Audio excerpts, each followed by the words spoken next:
Next talk, and we have Dr. Abhilasha. She's from Neuroretina Institute. She's a senior consultant there in Hyderabad, and she'll be speaking to us on the white dot challenge. Thank you, Dr. Manisha, and I thank Dr. Somshila and the AIOS Scientific Committee for this kind invitation. And the white dot syndromes are a challenge to diagnose and to treat. So we divide them into placoids, which involve the choriocapillaries, and they include serpiginous-like, ampy, and amphigenous choroiditis, whereas punctate inner choroidopathy, multifocal choroiditis, mutes, and azure mainly involve the outer retina and the RPE. Now, serpiginous choroiditis is an idiopathic condition. It is an idiopathic posterior uveitis where you see a typical serpiginous pattern, and there is a leading edge. And on autofluorescence, you see that the active lesions are hyper-autofluorescent, while the healed lesions are hypo. On the OCT, you see the photoreceptor layer is disrupted. There is outer retinal hyperreflectivity, and there is localized increased thickness of the choriocapillaries. Now, this is the follow-up of this patient, and progressively you see that there is reperfusion of the choriocapillary slab, and there is also regeneration of the outer retinal layers with treatment with immunosuppressives. Now, TB serpiginous-like choroiditis presents a similar picture. Here, the lesions are multifocal and they coalesce, giving the appearance of a serpiginous choroiditis. So, this diagnosis should be kept in mind in TB endemic areas like ours.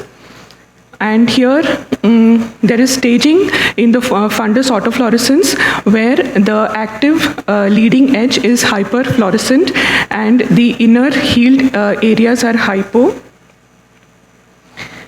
On OCT, you see that the choriocapillaries are hyporeflective. There is hyperreflectivity of the RPE, and you can also see the double layer sign here. And there is localized thickening of the choroid. Again, this is a 9x9 mm scan of the choriocapillaries, and here at presentation, you see that there is hypoperfusion, a large flow void, and as the lesions heal, there is reperfusion. It's very important to differentiate these two conditions because the treatment is very different. So TB serpiginous-like will present with vitritis.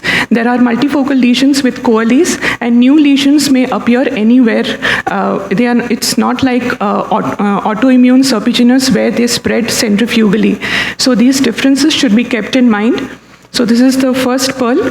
Going on to the next set of diseases, AMPI. This patient presented to me when she was almost healing.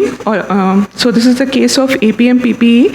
Early fluorescein angiogram shows hypofluorescence and late shows staining. Unlike serpiginous, here all the lesions are of the same age. And when they are completely healed, they generally heal without treatment. When they are completely healed, on fundus autofluorescence, they show variable hypo and hyperpigmentation depending on the level of RP atrophy. And this is the Octa scan where you see that there is reperfusion in the CC slab and there is complete resolution of the outer retinal layers. Now, amphigenous choroiditis, unlike AMPI, presents as multifocal lesions not only in the posterior pole but also in the periphery, and it spreads very, very quickly. Here again in the autofluorescence you see active lesions are hyper and inactive are hypo. There is disruption of the outer retinal layers and increased choroidal transmission. With treatment there is regeneration of the outer retinal layers. This disease, unlike AMPI, should be treated aggressively with systemic immunosuppression. There is high chances of recurrences. Again here, the healing is with a lot of pigmentation.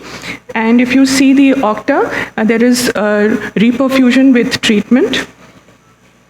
So AMPI presents after a prodrome of flu-like symptoms.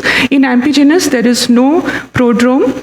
The bilateral placoid lesions are mostly in the posterior pole in AMPI, whereas in amphigenous they can spread to the periphery, and the course in amphigenous is quite aggressive and prolonged, and treatment is required with local and systemic immunosuppression.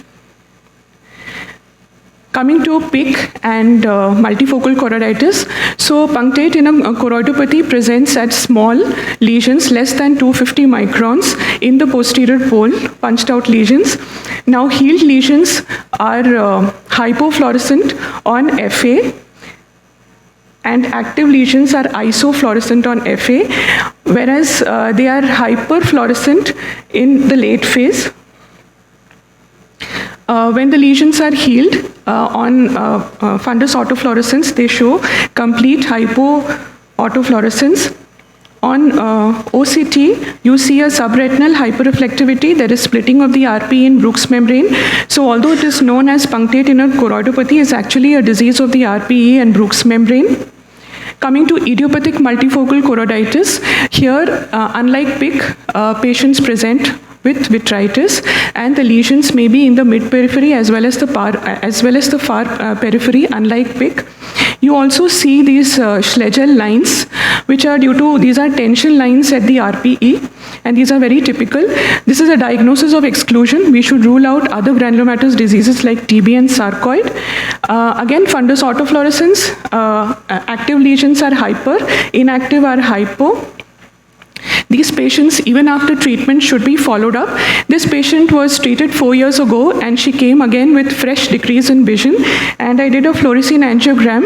Here you see there is leakage on fluorescein, but we don't know whether there is reactivation of the inflammation or there is inflammatory CNVM. So OCTA helps in these patients, so they should be followed up with OCTA. So the third pearl is punctate inner choroidopathy. Lesions are small, mostly in the posterior pole and without vitritis, whereas multifocal choroiditis, lesions are large, extend up to the mid-periphery, and there is vitreous inflammation. These are diagnoses of exclusion, and follow-up with OCTA is necessary to look for inflammatory CNVM. Coming to mutes. Now, mutes is a disease of the photoreceptor layer, and we see small dots less than 200 microns in the posterior pole and larger spots which go up to the mid-periphery. Hyperautofluorescence is seen due to unmasking of the RPE because there is loss of the photoreceptor layer. So on OCT, you see there is photoreceptor loss, and there are hyperreflective lesions in the outer nuclear and outer plexiform layer, which co-localize with the dots. They heal without treatment, and patients present with visual field defect and enlarged blind spot, and this is after healing. So mutes is a transient inflammation of the outer retina, and it heals without treatment, usually in 3 months. Coming to acute zonal occult outer retinopathy or AZUR, here patients present with blurred vision. The onset is slow. There are zones of RP atrophy. So we see a typical trizonal pattern. There is a normal periphery, a demarcation line which shows speckled hyperautofluorescence, and central confluent hypoautofluorescence. Again, the same features are seen on OCT. So this is also a diagnosis of exclusion. Now this particular case was being treated as AZUR. He was on steroids for the past 4 years, on and off steroids. But this is actually a case of CSR. And here we do not see the trizonal pattern. So AZUR is a diagnosis of exclusion. Trizonal pattern is characteristic, and there is no definitive treatment. So to summarize, pattern recognition is key in the diagnosis of white dots. Multimodal imaging helps to distinguish one entity from another, and non-invasive tests like autofluorescence and OCTA should be used for follow-up. Thank you. Thank you, Dr. Abhilasha, and I think that's the best you could have done in 8 minutes for a topic as wide as white dots.